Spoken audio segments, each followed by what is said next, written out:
മസനഗുഡി വഴി ഊട്ടി പോകുന്ന ആളുകൾ ദയവ് ചെയ്ത് നാടുകാണി ഒരു ചുരമുണ്ട്. നിലമ്പൂർ കഴിഞ്ഞ നാടുകാണി ചുരമാണ്. ആ ചുരത്തുമ്പോൾ ഒരു നിലക്ക് വാഹനം നിർത്തരുത്. വളരെ ഡേഞ്ചർ കൊടുത്ത ഒരു ഏരിയ ആണത്. അതെന്ത് പറയാൻ കാരണം എന്താ വെച്ചാൽ 2-3 ദിവസങ്ങൾക്ക് മുമ്പ് ഒരു ലോറി അവിടെ ആക്സിഡന്റ് പെട്ടു. ഡ്രൈവറും കിളിക്കും നല്ല പരിക്കുള്ളതുകൊണ്ട് അവർ ഹോസ്പിറ്റലിൽ കൊണ്ടുപോയി.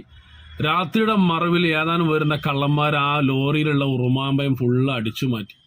ഉറുമാമ്പയം ഫുള്ള് അടിച്ചു മാറ്റിയതിന് പുറമെ അതിലുള്ള ഡീസലും ഊറ്റി. ആ ഡീസലും ഊറ്റി ആ പാവത്തുകളിൽ ലോറി എടുക്കാൻ വേണ്ടി വന്നപ്പോൾ ആ ലോറിയുള്ള ചാവി ഊരി കൊണ്ടുപോയി. ഒന്ന് ആലോചിക്കുന്നത് എത്ര വൃത്തികെട്ട ഒരു പരിപാടിയാണത്.